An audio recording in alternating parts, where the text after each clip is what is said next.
Bueno, buenas tardes, compañeros. Vamos a iniciar esta segunda sesión de encuentros con luna llena, organizadas por la Rada, la primera que vamos a hacer en 2022. Y en esta ocasión va a ser la asociación nuestra, la DM13, la que va a presentar la ponencia. Nos la va a dar nuestro compañero Francisco Cordero, Paco Cordero para los amigos, del cual os lo voy a presentar así por encima, junto con del tema que nos va a hablar esta tarde, muy interesante.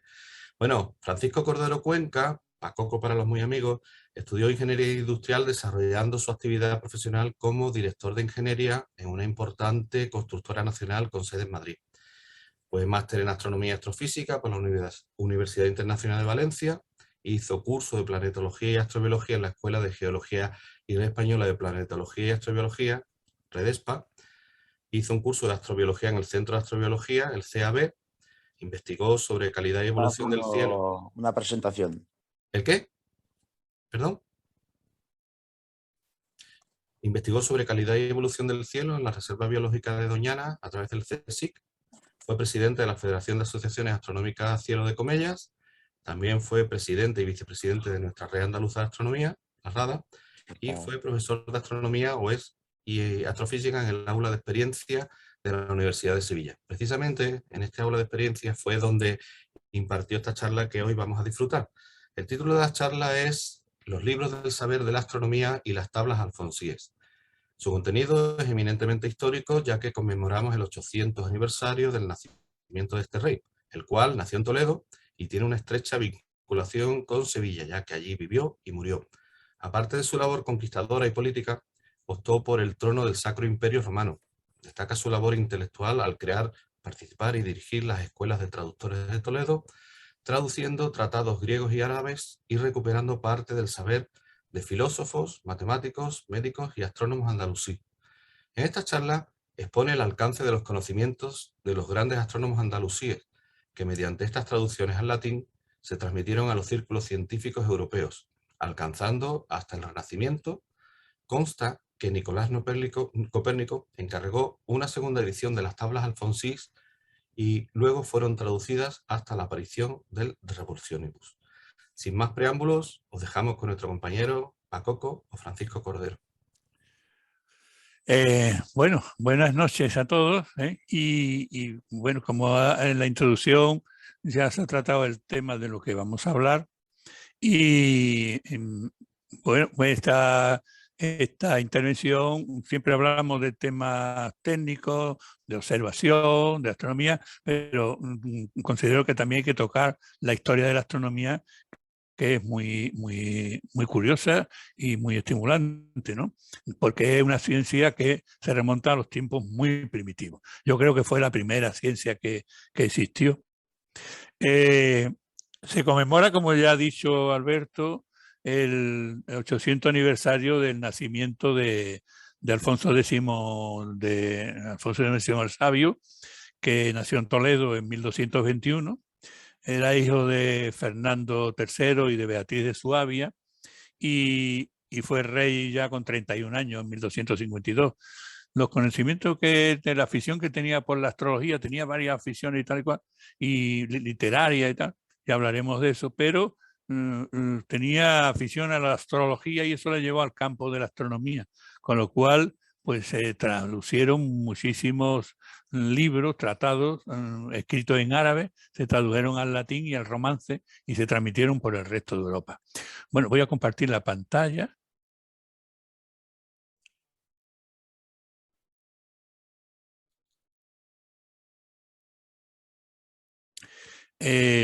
Bien, la historia de esta historia se remonta hasta el Renacimiento, desde los tiempos más primitivos, porque primero tendríamos que hablar de ciertos tratados que se escribieron en tiempo de los griegos y en tiempo muy primitivo, en tiempo romano, en que si no hablamos de esos tratados, después no sabemos de qué era lo que habían traducido la Escuela de Traductores de Toledo.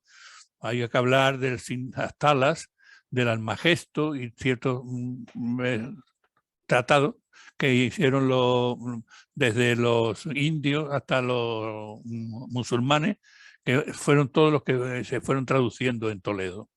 El componente científico, la de media de la astronomía, motivó el desarrollo de la ciencia y especialmente de las matemáticas. Fue lo que impulsó las matemáticas.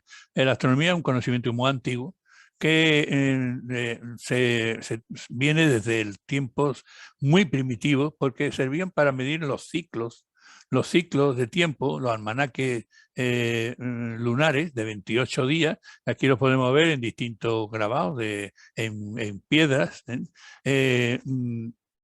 Servían para los conocimientos, los calendarios lunares para las cosechas, para el nacimiento de animales.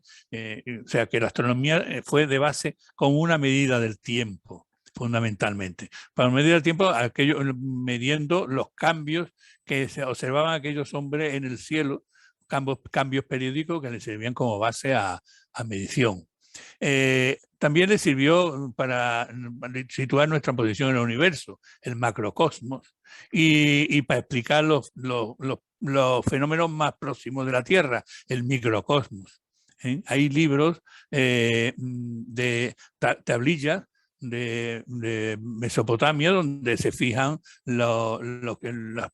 las crisis, los ciclos de Venus, la tabla esta de Muna Anu Enlil, el comportamiento de la luna, en fin, desde muy antiguo, desde el tiempo de Sumerio, se mira al cielo y se va midiendo escrupulosamente. Los egipcios se ven ahí sosteniendo lo que es el cielo, unos seres mitológicos, sostienen el cielo y vemos ahí como hay los dibujos que hacen ahí, son muy familiares a algunos, a nosotros. Se ve una especie de cangrejo allí arriba en una constelación.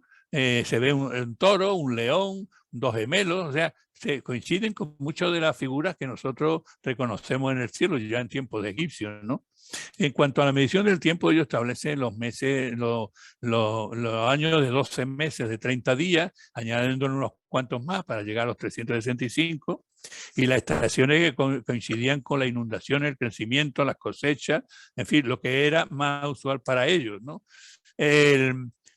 Son los mayas, los babilonios, los asirios, los caldeos, los egipcios, los chinos, observan, miden el cielo con una gran precisión, catalogan, pero es hasta los antiguos griegos que son los primeros en explicar el porqué, cómo funcionan los cielos, los primeros en intentar dar una explicación a esos fenómenos naturales sin recurrir a causas sobrenaturales. Lo explican de una manera lógica y bien pensada, ¿no?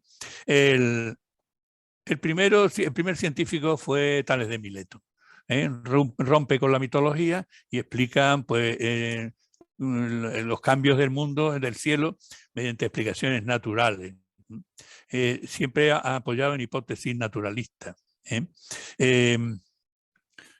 Anaximandro, en el siglo VII antes de nuestra era, era discípulo de Tales y decía que el cielo era una bóveda con unos agujeritos por donde se transmitía el resplandor de la parte del universo donde vivían los dioses.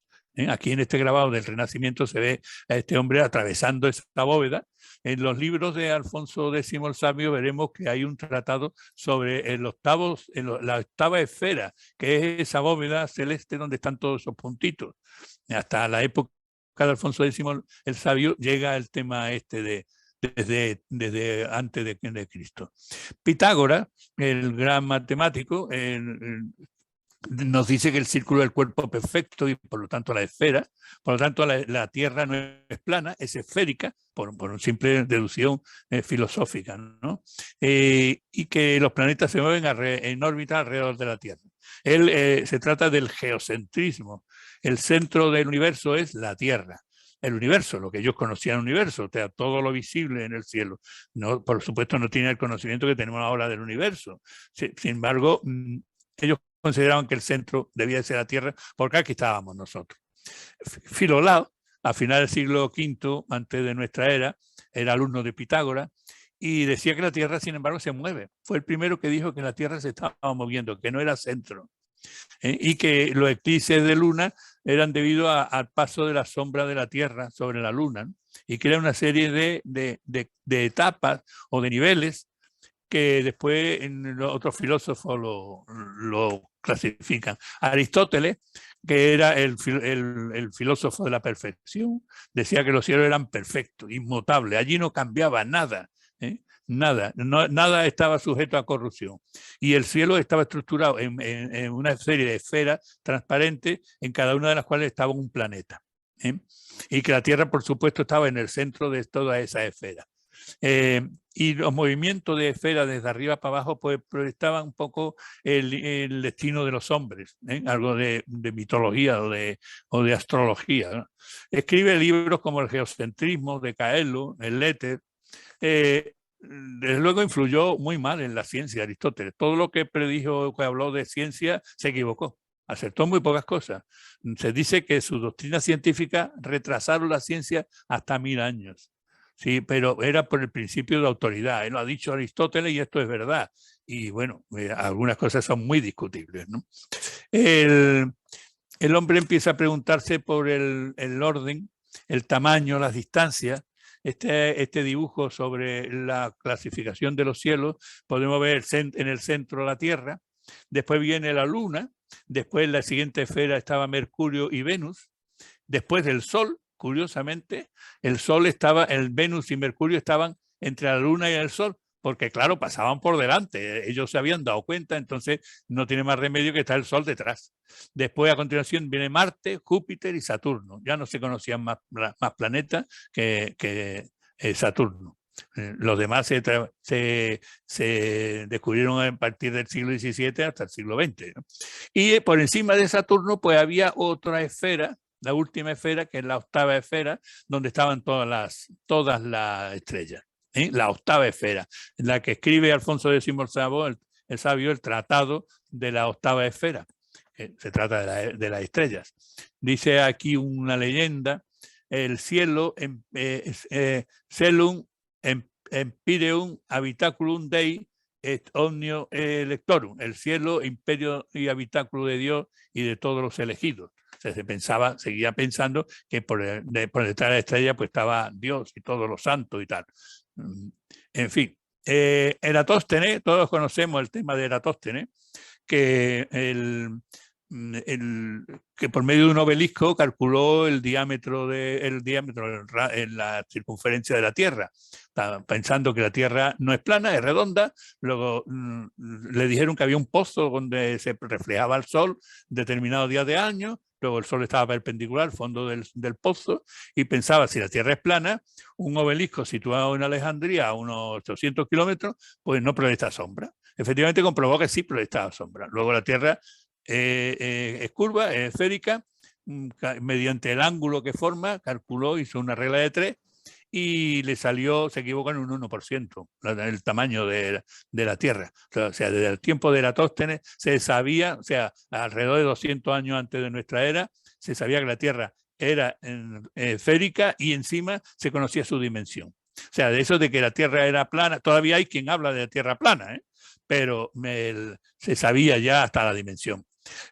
Aparecen los cosmógrafos, donde que una vez que se conoce el tamaño de la Tierra, cuánto habitamos y cuánto no, cuántos reinos hay, cómo son de grande cada reino, en fin, empiezan a buscarse, a resolver ese problema. El Eratóstenes dibuja un plano, este es un dibujo del Renacimiento, un plano de la Tierra conocida, los continentes, que era Europa, África y Asia.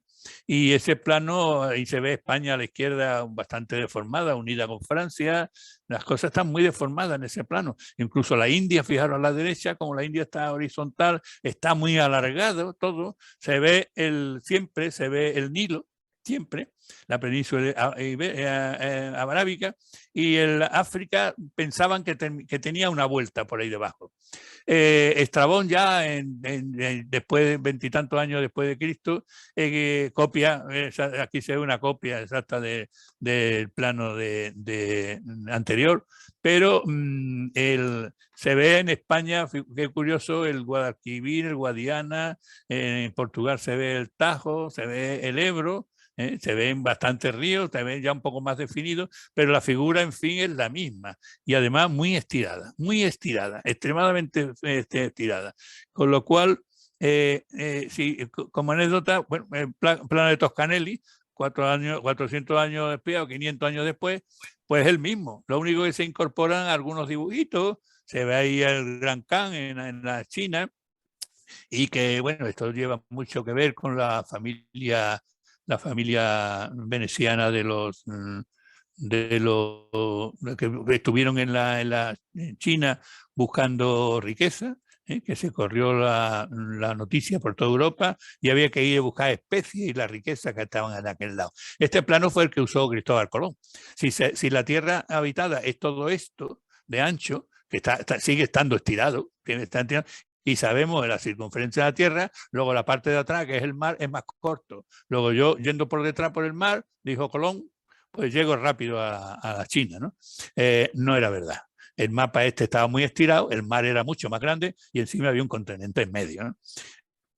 Bueno, si volvemos a la astronomía, Aristarco de Samos, pues habla del heliocentrismo, el primero en promover que el Sol estaba en el centro del universo y todo giraba alrededor de él. Y Parco de Nicea empieza a traducir las tablas babilónicas de las estrellas, de las posiciones de estrellas, y cataloga 850 con sus posiciones, el brillo, el que establece en la escala de brillo que conocemos. Seguimos. Claudio Ptolomeo, en 100 años después de nuestra era, escribe el Almagesto, en Tratado Astronómico, en Megalex Sintaxis, que es una tabla bastante completa de del cielo, y que traduce en lo árabe y que llega hasta la Edad Media a través de la Escuela de Traductores de Toledo. Se describe el sistema geocéntrico. Según el Almagesto, el centro del universo es la Tierra bueno, en el siglo IV y en el siglo V también se comenta.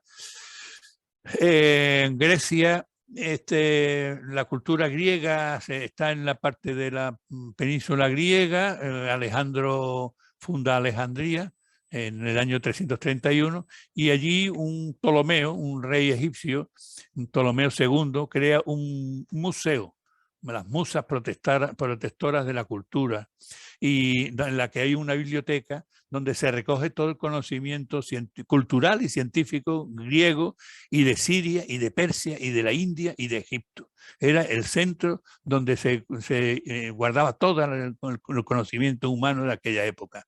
Esta biblioteca de Alejandría fue la mayor de la antigüedad, que se conoce. Trabajan Euclides, Eratóstenes, Ptolomeo, Galeno, el eslabón vital de la transmisión del pensamiento griego. Y ardió en tiempo de los romanos y en tiempo de los cristianos le metieron fuego, unos cristianos exaltados por el obispo Teófilo, que encima fue santo, y le metieron fuego y se perdió. El imperio romano se divide en un momento dado en dos, el imperio de Occidente y el imperio de Oriente. El imperio de Occidente invadido por pueblos del norte de Europa y el imperio de Oriente pues mantiene toda la cultura griega y todo el conocimiento y toda... Constantino I funda Constantinopla y allí continúa toda la tradición griega. Ahí en esa salsa, en ese medio, es donde al cabo de los siglos aparece la cultura del Islam. Fijaros como anécdota, como cosa marginal, fijaros cómo decayó el imperio romano, decae en la Edad Media, alta Edad Media, decae la cultura y el conocimiento. Este dibujo de la izquierda es de Pompeya, del año 7, siglo I. Y ahí se ve dos personajes, ellas nos están mirando de una forma muy comprometiendo, ¿no? Intercambiando muchas ideas visualmente. Ella escribe en un libro el puntero ese que tiene en la mano, y él tiene también un libro en la mano, una mirada inteligente, y sin embargo, 7 o 8 siglos después no somos capaces de dibujar los muñecos que se ven a la derecha. O sea, y lo mismo que se perdió en el arte de la pintura, se perdió en el resto del conocimiento durante la Edad Media. Mientras en España entran los visigodos, los reinos del norte, y ocupan España. Los visigodos crean una monarquía de guerras intestinas, donde todos son dinastías que se van sucediendo, luchando unos con otros, y aparece un personaje muy curioso, Isidoro de Sevilla. Nace en Cartagena, posiblemente, y murió en Sevilla en el 636. Este hombre era clérigo, sacerdote, católico, obispo, escritor, musicólogo, filósofo, historiador, un teórico de la música. Desde luego tenía que tener acceso a una gran biblioteca, que se desconoce cuál fuera, ¿no? Pero se ve la influencia de Marco Terencio Varrón, de Hipócrates, de Galeno, de Dioscórides, de Cayo Plinio, y escribió una especie de Wikipedia, la etimología, que van resumiendo todo el conocimiento de su época. Recopilación de todos los saberes, 20 libros donde habla de matemática, de los hombres y sus partes, animales, de los elementos, de los mares, la geografía, la mineralogía, la agricultura, una Wikipedia de la Alta Edad Media. Para que veáis el conocimiento sobre la geografía que tenía Isidoro, este es un mapa que dibuja él, o su discípulo, porque evidentemente el trabajo este no lo hizo él, lo hicieron sus discípulos, se desconoce quiénes fueron. Sin embargo, de Alfonso X sí sabemos quiénes fueron los que colaboraron en su labor enciclopédica, pero de Isidoro no. Y en este mapa se ve una mancha ahí en el centro que es el Mediterráneo, indudablemente, pero el resto no se parece en nada, en nada. Si le damos una vuelta al mapa, ya aparece. A la izquierda se ve España, muy mal dibujada, con 3 atunes debajo. Evidentemente la ha copiado de Eratóstenes y de Estrabón, el mapa. Italia es un mogollón ahí que se ve feísimo, unas islas en el medio del Mediterráneo, que son las del Mar de Egeo, sin duda, Grecia, y el centro del mapa coincide con Jerusalén. El centro del mapa debía de ser Jerusalén, la cuna del cristianismo, lo mismo que la Meca es para el Islam, ¿no? Y África, que bueno, el Nilo se ve ahí muy inclinado, Asia se ha perdido ahí, el Tigris, el Éufrates, sí, está muy mal definido. O sea que hasta en esto Isidoro retrocedió en la Edad Media. Los árabes. Los árabes son los árabes de la península ibérica, los descendientes de Noé, según el Torá, la Biblia y el Corán.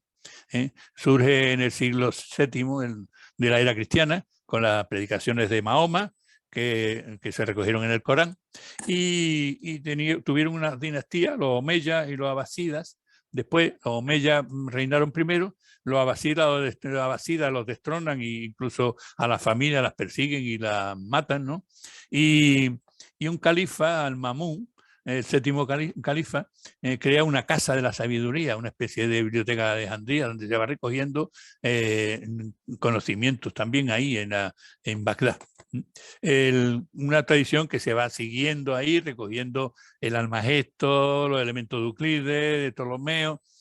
Bueno, pues uno de los descendientes de los Omeya, Abd-al-Rahman, llamado el Muhajir, el inmigrante, llega en camello o a caballo, atraviesa el estrecho en el 755, llega al Muñeca, empieza a coger adeptos de clientela de su familia y llegan a Córdoba y dan una especie de golpe de Estado, una batalla bastante rápida, pero se hacen con el poder en Córdoba y se crea el Emirato Omeya de Córdoba.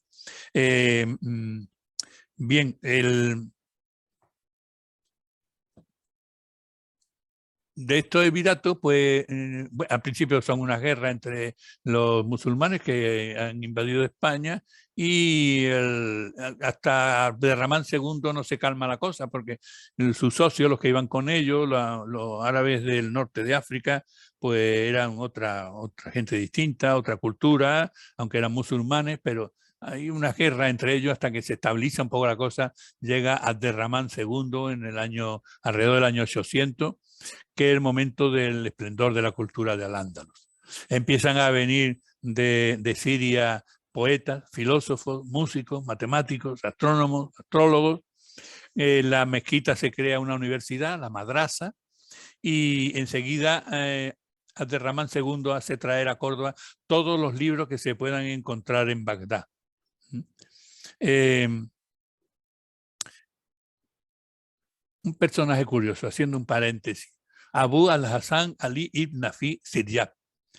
Nace en el 810 en Ronda, y muere en Córdoba en el 887. Este hombre pensó que tirándose de las murallas de Córdoba con una especie de manta que se hizo con unos ramajes, pues era un paracaídas y se tiró y no le pasó nada. A continuación, cuando ya tenía 65 años, se confeccionó unas alas de madera, de unas maderas finas, cubiertas de plumas, de seda, y se lanzó desde la torre de la mezquita de Córdoba. Bueno, se partió una pierna, pero no le pasó nada. Fue el primer hombre que voló. Y nuestra cultura española la ha olvidado este personaje, científico, pues fue el primer hombre que voló. Sin embargo, el aeropuerto de Bagdad tiene su nombre, tiene el aeropuerto Siryab. Y bueno, en Ronda hay una asociación astronómica que Siryab, ¿no? Y Firnas, vamos. Y Firnas, que no sé si está en la rada, si continúa con nosotros, ¿no? Bien, seguimos. La astronomía árabe. Si a alguien se le pregunta para qué sirve la astronomía para los árabes, dirá, bueno, para orientar la quibla de la mezquita. Bueno, pero todos los días no se hacen mezquitas. Servía para algo más. Luego, servía para orientar el mihrab, la quibla de la oración al salat. Y bueno, con más o menos precisión, la de Córdoba está orientada hacia el sur. No se sabe por qué. Seguramente por la pendiente del terreno, por el río, lo que sé. Pero si hay referencia por ejemplo, de Ibn al-Rakan, que en el Sig al-Kawin calcula exactamente la de Granada, 95 grados, 41,27 minutos, exactamente la orientación hasta la Meca. Al-Sig al-Kawin es un libro, Al-Sig es un libro. Bueno, pero además de esto, el Mubuaki era el astrónomo de la mezquita. La misión del Mubuaki era marcar las horas de la oración, el tauquí. La hora de la oración del musulmán son 5 al día.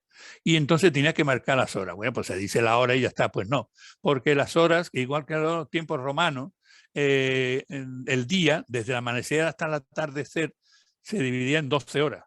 Por la noche otras 12, ¿no? Pero la del día, claro, en verano los días son más largos y en invierno son más cortos. Luego las horas también varían. Luego había que determinar el momento exacto en el que había que ir a orar, porque no coincidía de un mes a otro, claro. Y también se calculaba la visibilidad del creciente lunar. Cuando la luna aparece por primera vez en el horizonte de forma creciente, muy finita, ese es el comienzo del mes musulmán. Sigue siéndolo así.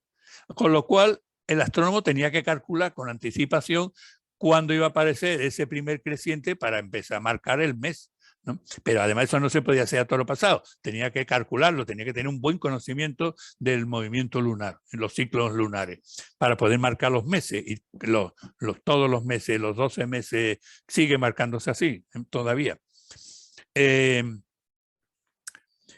Abu Abdallah Muhammad ibn Musa al-Khwarizmi, conocido como al-Khwarizmi, fue matemático, astrónomo, geógrafo, era persa, vivió sobre el año 800, escribió muchos libros y escribe uno muy interesante, el libro de la suma, la resta y el cálculo de los indios. Fue el que trajo el cálculo de los indios y los números hindúes a la civilización musulmana y por lo tanto en la que vino a Occidente. Gracias a ella pues tenemos todo el cálculo matemático, ¿no? Escribió sobre el calendario, los cálculos de posiciones del Sol, la Luna, los planetas, tablas de seno, de tangente, astronomía esférica, tablas astrológicas, cálculo de paralaje, cálculo de eclipse, visibilidad de la luna y trigonometría esférica. Era un gran matemático. En Damasco se tuvo conocimiento de que había unas tablas en la India, las Sinjantalas, escrito en sánscrito, que tenía todas las posiciones de las estrellas del cielo, de todas las estrellas visibles a simple vista. El califa al-Mansur de Bagdad las manda a traer a la corte de Bagdad y que se traduzcan al árabe y se forman al-Sinjin. Son las tablas astronómicas al-Sinjin al-Kabir. Al-Kabir significa el grande, o sea, tenemos un río en Andalucía que se llama el Guadalquivir, pues, que es grande. Pues estas son las tablas, las tablas grandes del Sinjin. Al Ramán II inmediatamente las mandó traer a Córdoba. Abd-al-Rahman al-Sufi, es el que traduce al árabe el Almagesto de Ptolomeo. Una obra importantísima traducida al árabe. En la astronomía andalusí, lo primero que se conoce, el primer astrónomo fue Ad-Walid ben Hisham al-Dabi. Nació, parece ser, en Algeciras y murió en Tortosa en el 852. Fue astrónomo de los primeros califas, Hisham I, Alakán I, Abd-al-Rahman II, Muhammad I. Se sabe cuándo murió en Tortosa, porque Muhammad le hizo una predicción que no le gustó y lo mandó a matar. Mientras lo mandó a Tortosa a hacer un trabajillo, pues lo mandó a matar. Por eso se conoce. Era peligroso ser astrólogo. En el siglo IX ya Qasim ibn Mutarrif al-Qatán al-Qurtubí, el cordobés, escribe un libro de cosmología, Kitab al-Ahiyya, y también existe un calendario en Córdoba, ¿no? El Maslama al-Mairiti, el madrileño, nació en Madrid en la segunda mitad del siglo X y murió en Córdoba alrededor de 1007-1008.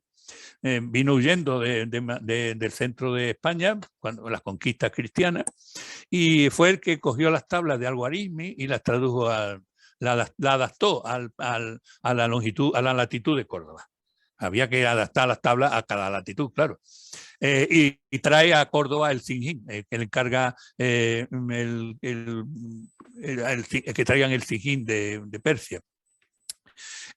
Al-Mairiti crea una escuela de astrónomos bastante importante, en el que el más importante fue el Azarquiel, Abu Hisham Ibrahim ibn Yahya al-Nakas al-Zarqalí, Azarquiel. El de los ojos azules o celestes. Zarq en árabe es celeste. Tenía los ojos celestes, por visto. Nació en Toledo en el 1029 y murió en Sevilla en 1087. Vino huyendo de Toledo cuando Alfonso conquista Toledo, ¿no? Vive en Toledo, era como un orfebre que hacía astrolabios, trabajos de orfebrería, de aparatos de precisión, y aprendió astronomía, era matemático y vino huyendo de la conquista de Alfonso VI a Sevilla. Aventajó a Edmund Halley en 700 años su conocimiento. Fue el más importante antes que Copérnico. El astrolabio universal fue uno de los inventos de la meta alcanzada por la astronomía andalusí más importante.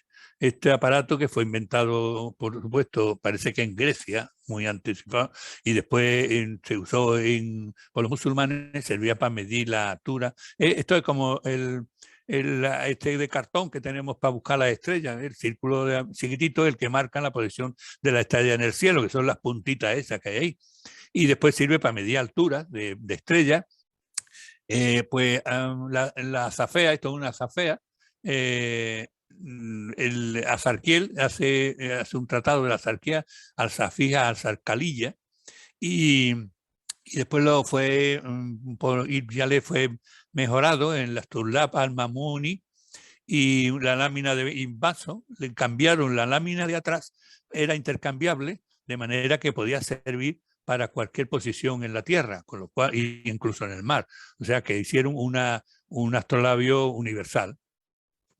Constructores de instrumentos de esto en Al-Ándalus, Abu al-Qasim al-Sab, Abu al-Sal ibn Natá al-Jairimi, el astrolabio de Granada de 37 grados para altura de Granada, por Imsagual. En fin, fue el instrumento clave de la astronomía andalusí. De la cosmología hay personajes muy ilustres, como es el Abu Muhammad il-Baya Abenpace, que escribe la geometría de los sin epiciclos. Los epiciclos servían para explicar desde la antigüedad griega el movimiento retrógrado de los planetas. Abu Bakr Muhammad al-Tayi al-Qasi de Guadí, un discípulo de Abenpace también. Nur al-Din al-Vitruyi al-Isbili, un sevillano, al-Isbili, Isbilia de Sevilla, escribe el Kitab fi al-Haya, una cosmología, la cosmología de Eudoxo de Cnido, de Grecia, la traduce. Abu al-Walid ibn Muhammad ibn Rushd Averroes, un filósofo, el averroísmo y en la filosofía de Aristóteles. Era médico, escribió De Substantia Orbi, de Caelo y la física de Aristóteles, la tradujo.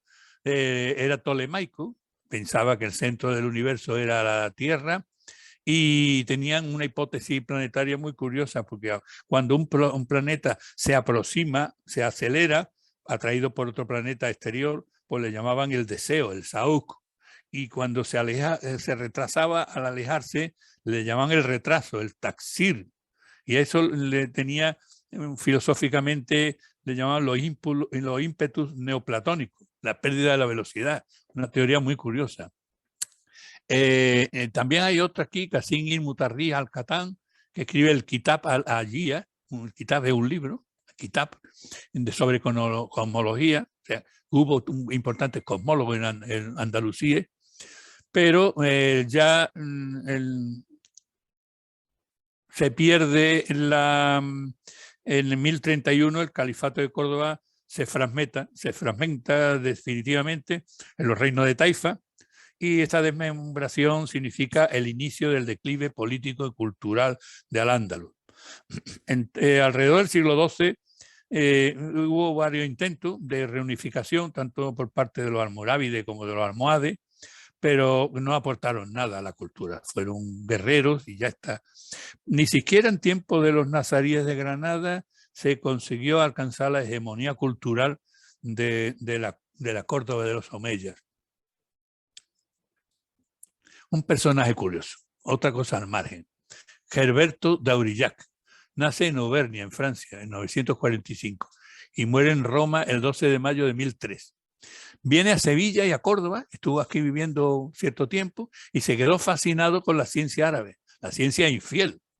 Y tradujo, y se llevó, cuando se volvió a Roma, se llevó muchos logros árabes. Se llevó el sistema decimal árabe, el número 0.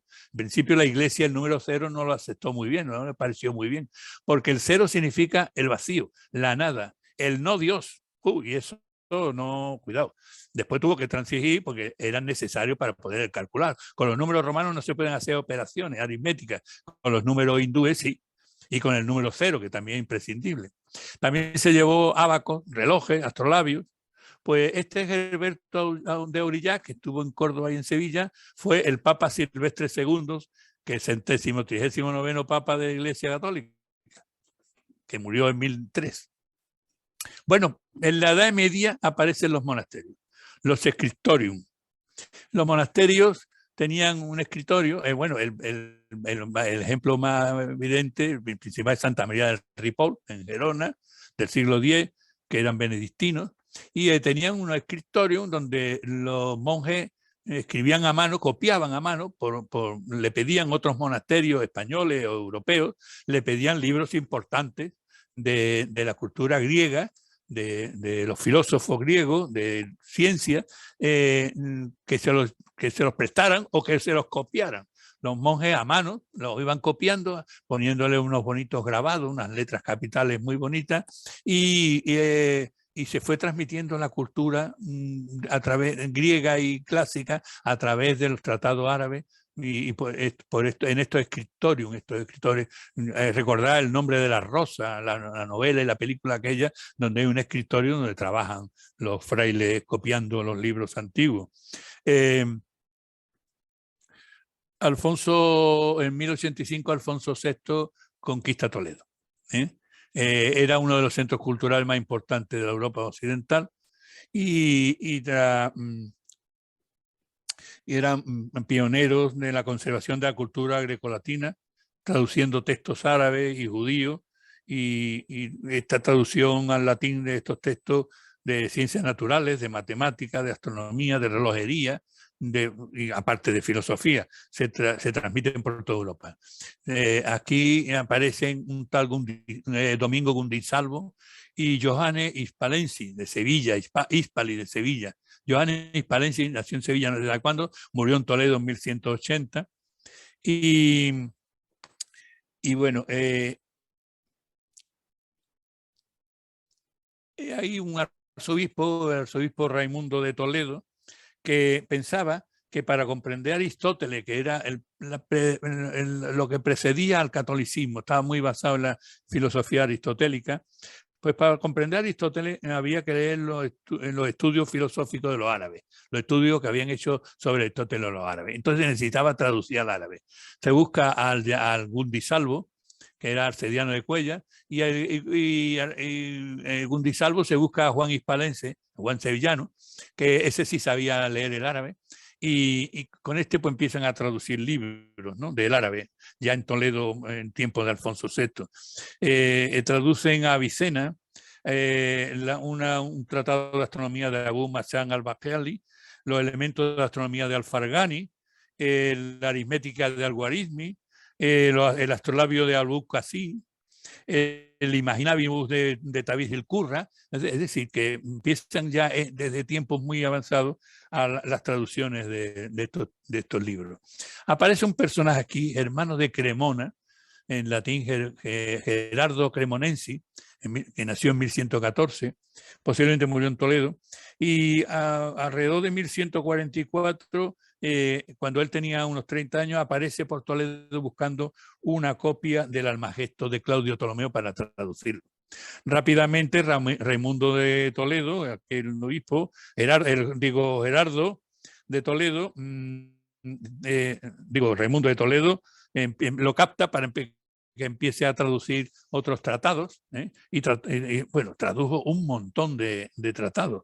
Este hombre traduce el Almagesto al latín a 1175, basándose en el texto que encontró en Toledo, y aquí introdujo definitivamente el Almagesto, el Kitab al-Majisti árabe, en la tradición científica de Europa. Esto se transmitió ya a toda Europa, y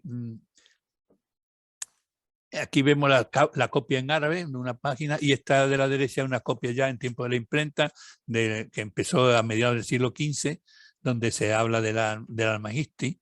Esta copia es de 1455, ¿no?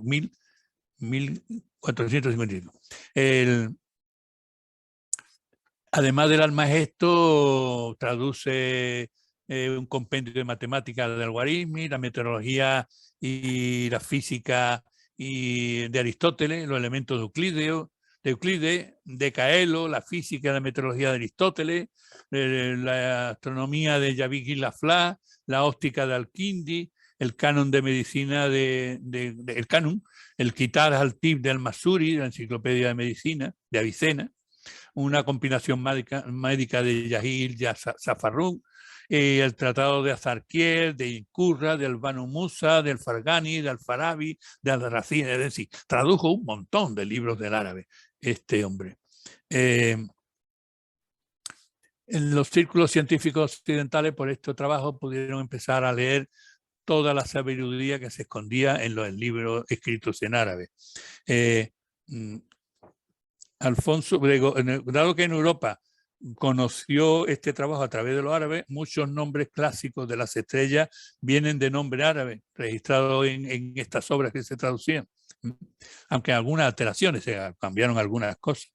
Bien, pues este es el ambiente cultural que Alfonso X se encuentra en Toledo cuando llegó al trono en 1252. Su madre, Beatriz de Suabia, una mujer culta, le había enseñado ya al joven Alfonso, había introducido en la cultura, en la poesía, en la literatura, Alfonso trajo de Francia y del norte de España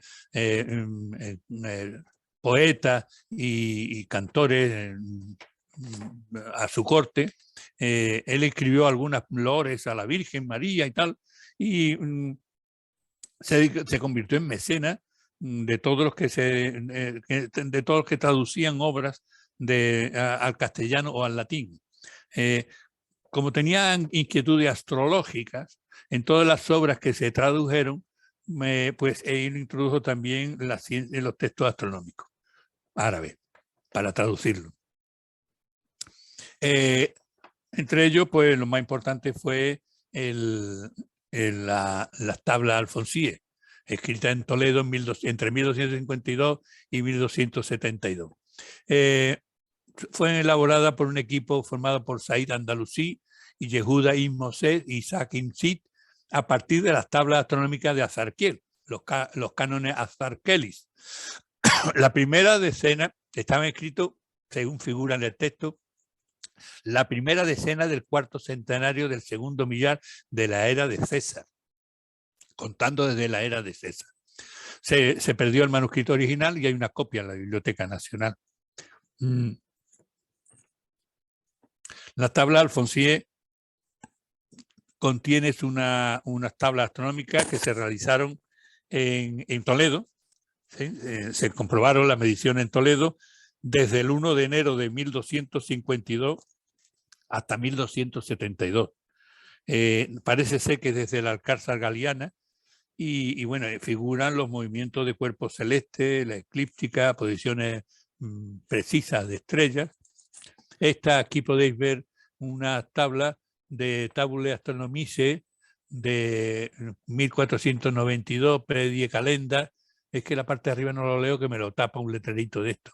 Alfonso de Res Castella Leo, Venecia, Venetis, obra de Giovanni Hammann Alandoya, doctor dicho, nombrado Herzog, 1492, en las primeras calendas del mes de noviembre, el 31 de octubre de 1492. Ya está inventada la imprenta y eso es lo que le da todo el crecimiento, el reconocimiento a toda Europa de estos tratados. Aquí se ve cómo se clasifican los movimientos de las estrellas. Saturno ahí arriba, como el que está en el círculo rojo, más abajo está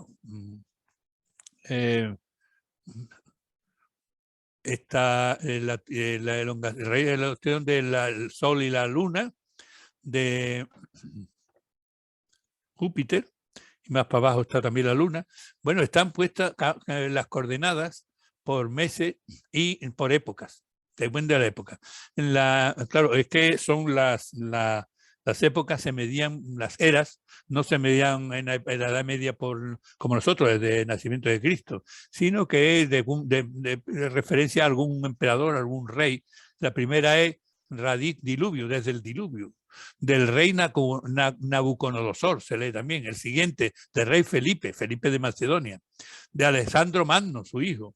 El siguiente de César, Re Césaris.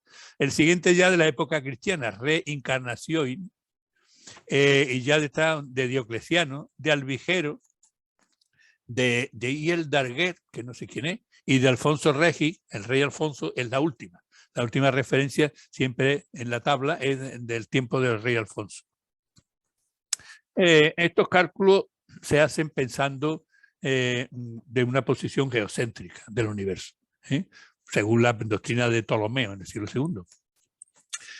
La teoría que había hasta el siglo XVII se aceptó, en el siglo XVII se acepta el concepto heliocéntrico que planteó Copérnico, que se basaba en Aristarco de Samos, donde el centro del universo debía de ser el Sol, con lo cual las tablas de Alfonso X ya no tenían mucha vigencia, estaban descuadradas, ¿no? Las tablas alfonsíes llegan rápidamente a París, escrita a mano, a Italia, e incluso hay una copia, bueno, estaban vigentes ya en 1320, llegan en 1348 a París y y también se crean unas tablas del meridiano de Oxford, o sea que se distribuyen por toda Europa hasta el siglo XV, ¿no? Cuando ya se inventa la imprenta, empiezan a proliferar ya copias en latín de las tablas alfonsíes, y en Venecia aparecen unas ya en 1483. Se han encontrado ejemplares que están comentarios manuscritos de Galileo en 1610 y de Copérnico en 1492. Lo que dice que ellos usaron tablas alfonsíes, ¿no? Se hacen muchas ediciones, se difunde por toda Europa, menos en España. En Castilla se olvidan de las tablas alfonsíes. La cultura, la ciencia en Castilla no funcionaba muy bien. Hasta que tiene que aparecer cuando en la Universidad de Salamanca aparece un polaco, Nicolaus Polonius, que ocupa una cátedra de astronomía, la primera en la Universidad de Salamanca, y se crea por una cédula de Alfonso. La Universidad de Salamanca es de 1252, pero hasta 1460 no se habla de astronomía en la Universidad de Salamanca. Esta copia que veis ahí a la derecha es una copia de París de 1545, Divi Alfonsi, de Pachapius Amelius, y esta ha aparecido también una copia, hay una copia en la universidad, en la biblioteca del Observatorio Astronómico de San Fernando. En Sevilla hay ahora mismo una exposición increíblemente buena, que al que pueda les recomiendo que vaya a verla. Se llama Libros para tiempos de barbarie y civilización, en el SICUS de la Universidad de Sevilla. Está hasta el 25 de febrero. Aquí veis la misma copia del libro, Alfonsus, Divi Alfonsus Romanus e Hispaniar. Bueno, pues es la misma, pero en la copia de San Fernando le han tachado, la Inquisición le ha tachado el Divi. Divino, nadie, solamente hay un divino. Qué curioso, ¿eh? Tachado con tinta negra. Lo mismo que hay muchos, en esa exposición hay muchos libros tachados, ¿eh? A la izquierda del libro se ve esto del cielo para buscar las posiciones, lo mismo que usamos nosotros de cartón que se compra, ¿no? Para buscar un astrolabio de esto. Bueno, pues la teoría heliocéntrica en 1543 se publica el Revolutionibus Orbium Celestium de Copérnico, y ya empieza a establecerse la teoría heliocéntrica. El centro del universo es el Sol.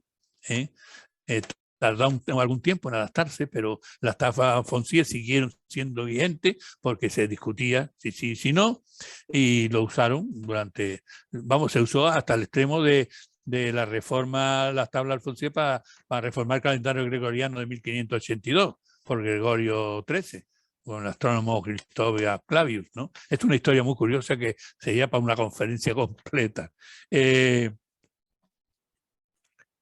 En el Imago Mundi aparece, en la exposición ese Imago Mundi hay una copia, presenta una copia, creo que es de la Universidad de Sevilla. Este mismo libro que está anotado aparece en la Universidad de Sevilla, la exposición esa. La exposición es extraordinaria.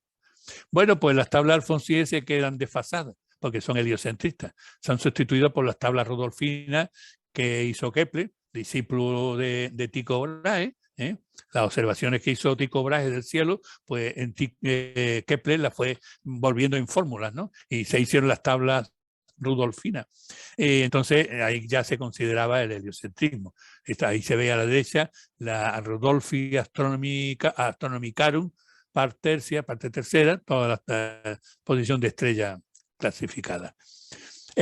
También se tradujo en la Escuela de Traductores de Toledo una serie de libros, los libros del saber de la astrología, en el que Alfonso X ordena realizar traducciones, 16 libros de tratados escritos desde el arameo al árabe.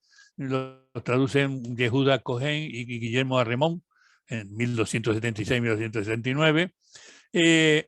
Este sí ha llegado una copia, un texto original que está en la biblioteca de la Universidad Complutense, que era propiedad de la reina Isabel la Católica, y no se sabe por qué llegó a manos del cardenal Cisneros, y a través de la herencia del cardenal Cisneros pues ha llegado una copia de este escrito.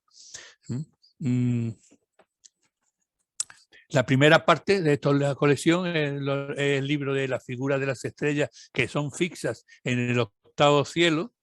Se catalogan 1020 estrellas. El octavo cielo es la octava esfera de Aristóteles, la que contenía las estrellas. Los demás eran, las otras esferas eran los planetas.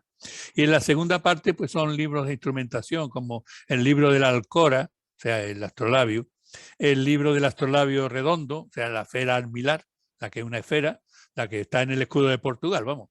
Los libros del astrolabio plano, el de la safilla sarcalilla, que se ve ahí a la derecha, la lámina universal, o sea, la lámina que se ponía detrás para que fuera universal, el libro de la safella, un astrolabio para navegar, las armellas, la lámina de los 7 planetas, de las estrellas, el libro del cuadrante, o sea, el cuadrante de meridiano, de la safilla de cuadrante, la piedra de la sombra, que es el reloj de sol, de Savizag, el libro del reloj de agua, de Savizag, de Ravizag, el reloj de agua, que era el que servía para medir las horas de noche.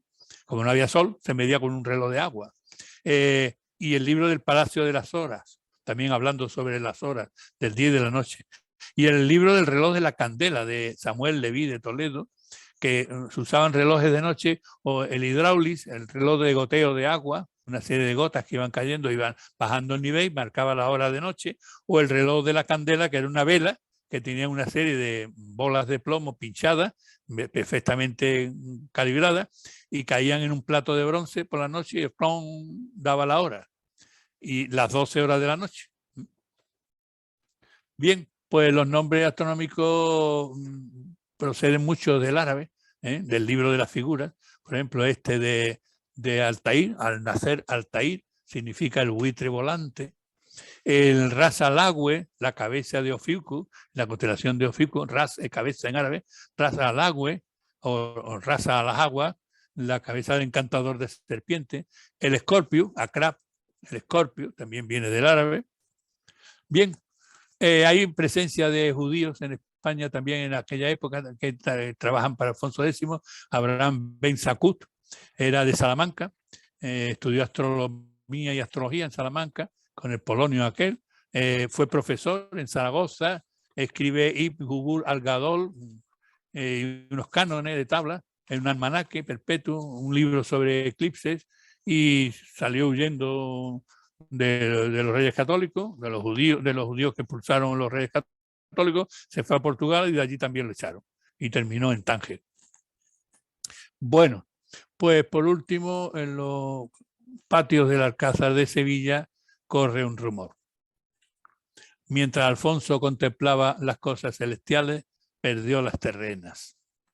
Bien, pues aquí termino, y si queréis alguna pregunta.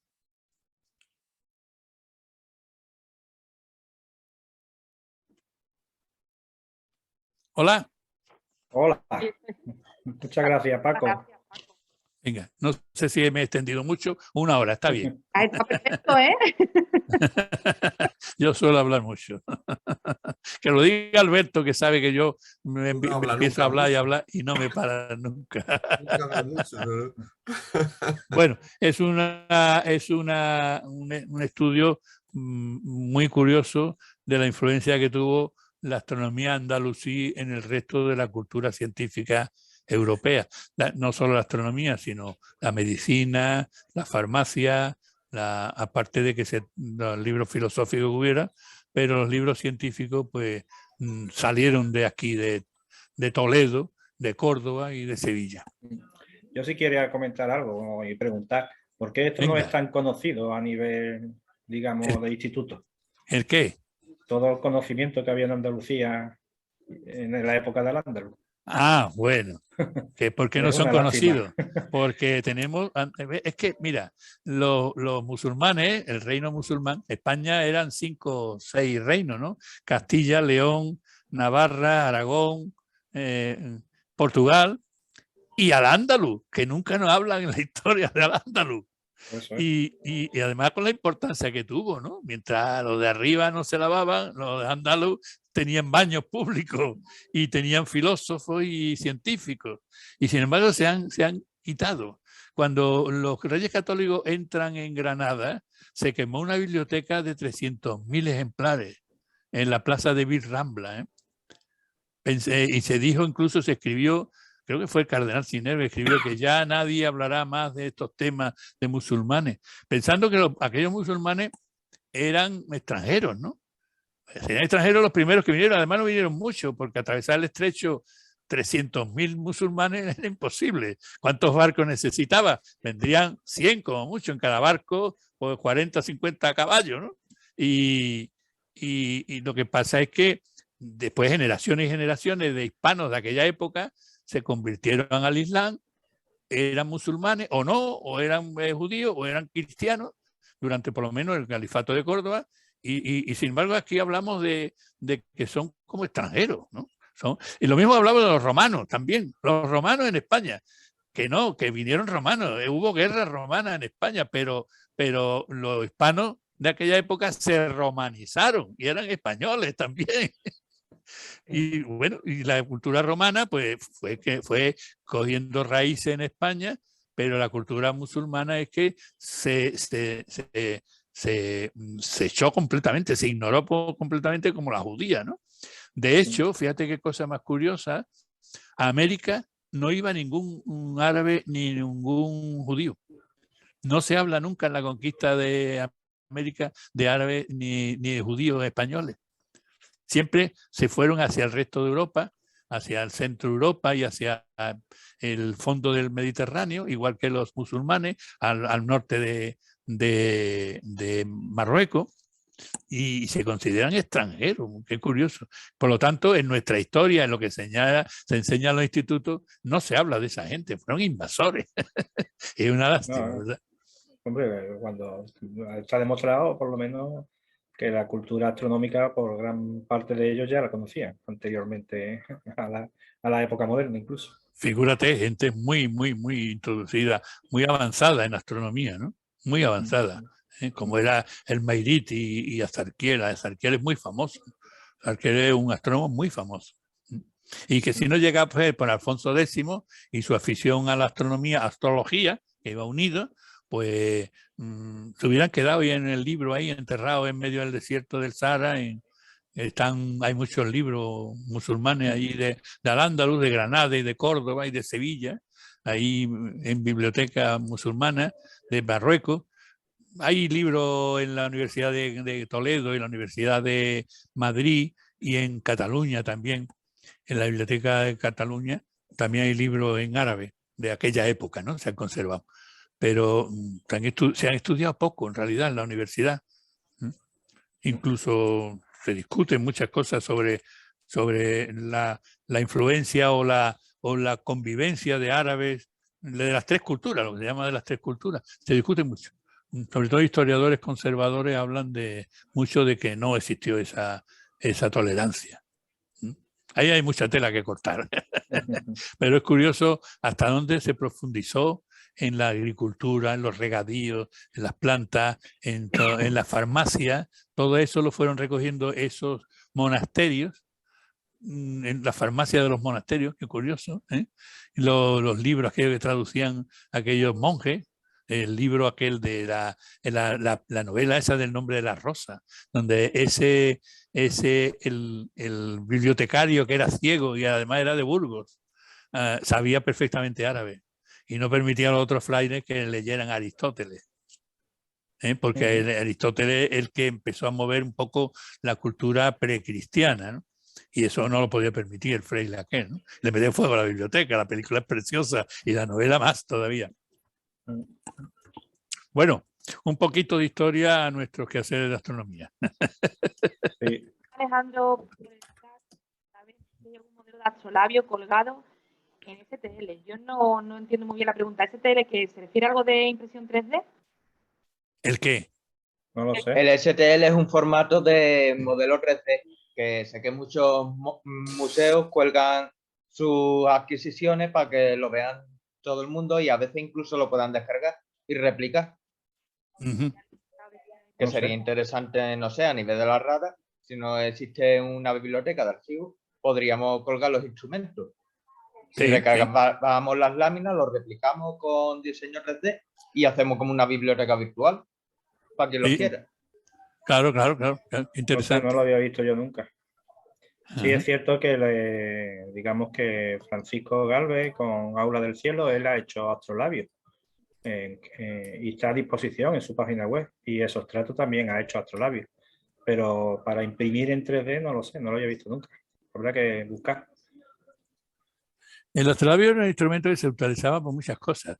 Aparte de para medir la altura de las estrellas y tener el cielo allí dibujado, variándolo por días, por fecha, también servía para medir agricultura, la agrimensura. En horizontal servía para medir ángulos, ¿no? Y por detrás eran unas tablas de matemáticas, y había tablas trigonométricas, tablas de proporciones. Era un compendio, ¿no? Computadora de latón. Sí, nosotros tenemos un instrumento en la sociedad de astrolabio, y la verdad que se pueden cambiar las arañas, se les puede cambiar los fondos para distintas latitudes, y la verdad que es muy bonito de ver y de usar.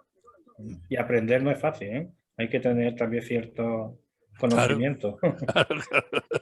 Parece que existió algo de astrolabio en tiempos de los griegos. Ha aparecido un aparato en el fondo del mar Egeo que se puede interpretar como un astrolabio. Aunque el mecanismo de Anticythera, ¿no? Famoso. Ese es el mecanismo. Y aparece en Siria, ¿no? En Damasco, los primeros astrolabios musulmanes. Si hasta, no habéis, hasta que llega a España. habéis visto o escuchado en Un Punto Azul, hemos tenido una sección que Juan Luis Cano, de la Agencia Espacial Europea, bueno, es un aficionado a estos temas.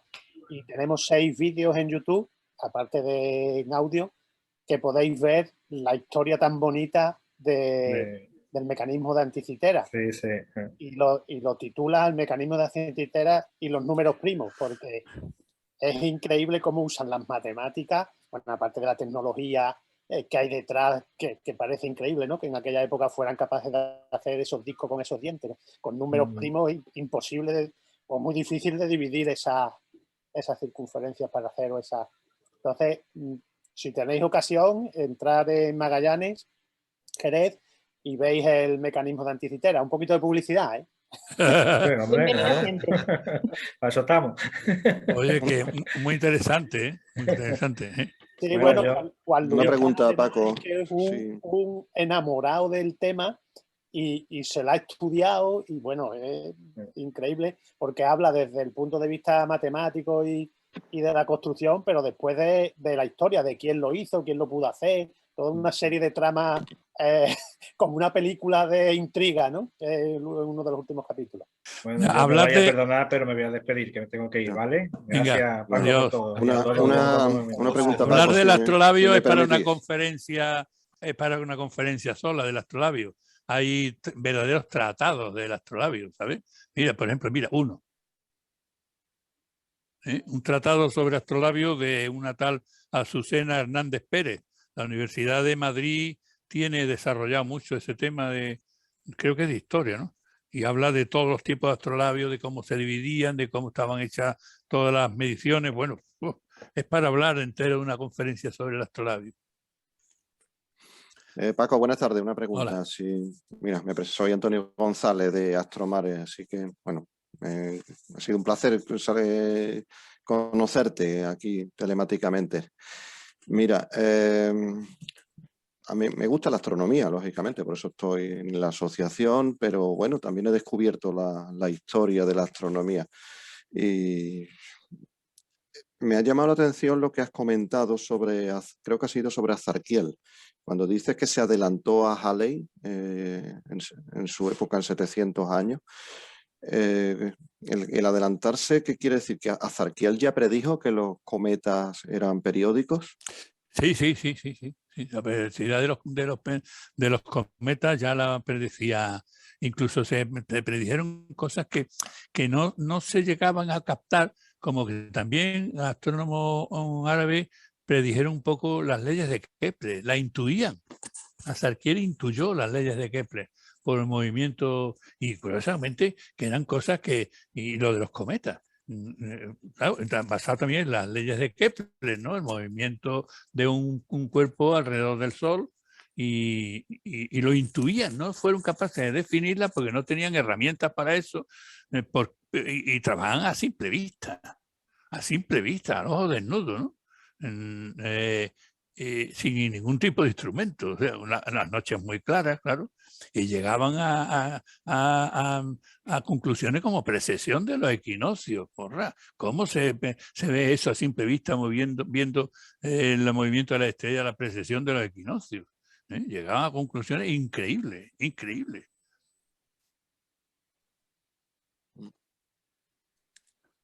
Bueno, son las 8:15. ¿Una pregunta más por ahí? Yo me he quedado sin can. Paco, que la charla muy bien. Te doy la enhorabuena en nombre de tus compañeros y la verdad es que está muy interesante. Más cosas de estas deberíamos de hacer. Esperemos que las próximas lunas llenas nos potencien Nos inspiremos. y partiremos. Estoy aquí intentando despedirme con otra segunda webcam y nada. Hoy Murphy nos está dando para todo. Yo creo que hemos sido 4 los que hemos tenido que... Los 4 que estamos con los ordenadores, yo estoy desesperada con el mío también. Pero lo más gracioso, menos mal que me Joder, la tecnología. menos mal que me permitió por lo menos presentarte. O sea, por lo menos Si no me debo presentar yo solo. tú te despistas. Menos mal que el que no ha fallado ha sido el mío, que es nuevo. Menos mal. Cuando tenía yo el portátil, no me veas, se descolgaba cada 2 por 3. En fin. Nada, pues entonces damos por finalizar la reunión. Bueno, muchas gracias a todos. Nos vemos mañana pasado, que creo que hay otra cosa. Es que hay una semana repleta de charlitas, ¿eh? Siempre hay. Nosotros tenemos una mañana con José Luis Ortiz del Instituto de Astrofísica de Andalucía, que si tenéis interés, pues contactar con nosotros.